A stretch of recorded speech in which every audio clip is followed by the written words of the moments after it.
बिराद गोजोनथाव बाथ्रा आरो इनिशिएटिभ जोंनि जुबक समाजा दिनै गावखौ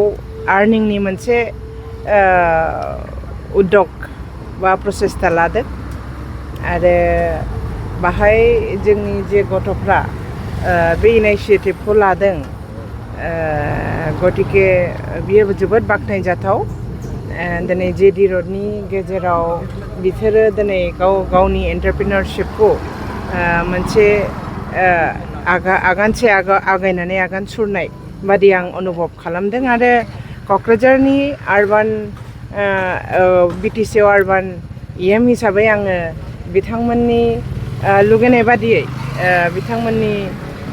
खावलायनाय बादियै आङो बिथांमोननि दरखङाव फैनानै बिथांमोननि बे स्टलाव फैनानै आङो जि जादों जानायावबो बिराद गोथावै खालामदों भेरि इन्थुजियास्टिक बिराद एनार्जेटिक गथ'फोर आरो भबिष्यताव बिसोरो मोजां खालामनो हागोन होननानै आङो मिजिंथियो। नोंथाङा जिहेतु बिटिसिनि इन्डास्ट्रि डिपार्टमेन्टनिबो सासे EM दा गोबां लाइमोनफोरा ओरैबायदि थायो जे रांखावरि आंखालनि थाखाय फालांगि जागायनाय बेबायदि फिसा फिसा फालांगि जागायनो हाया जायो बिथांमोननि फारसे नोंथांनि डिपार्टमेन्टनिफ्राय माबाफोर सहाय होनायनि बेबस्था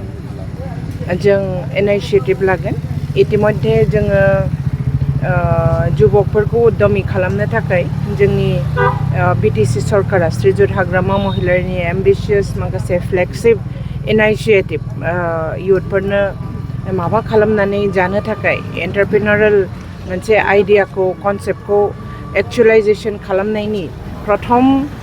गिबि आगानखौ जाहाथे बिथांमोना सुरजेननो हायो दा बे हिसाबै जोङो इतिमध्ये समष्टि वाइजआव जोङो 100 जन गथ'फोरखौ जोङो उद्यमिता खालामनो थाखाय जोङो फालांगि खालामनानै जानो थाखाय गावनि आथिङाव गसंनानै माखासे खामानि मावनो कनफिडेन्ट मोननो थाखाय जोङो 2 लाख थाखाबो अनसुंथाइ जोङो इतिमध्ये जोङो होखांबाय आरो होगासिनो दङ आरो आङो थिग बेबादिनो बे एखे स्किमानो जों प्रत्येक बोसोराव खालामगोन हाग्रामा महिलारिया बे स्किमखौ प्रत्येकटा फाइनान्सियेल इयारावनो जागायगोन होननानै जोङो थांखि लादों जोंनि BPF सरकारा आरो जोंनि इन्डास्ट्रि डिपार्टमेन्टआबो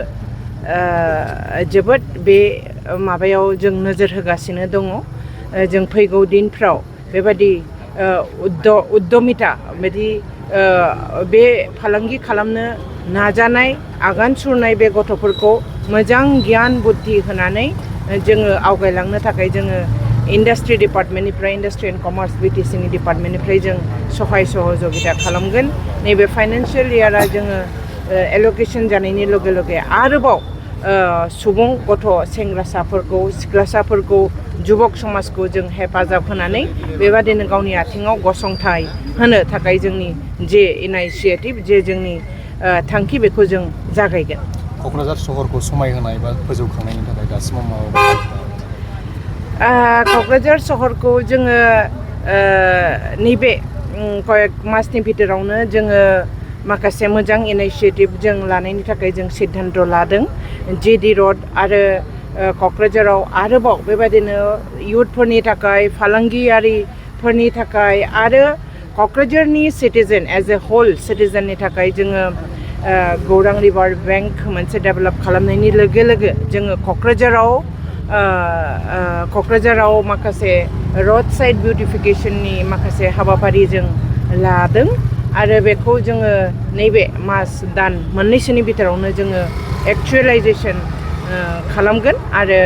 जोंनि क'क्राझारखौ समायना मोनसे सहर हिसाबै जोङो सिनायथि मोनहोगोन।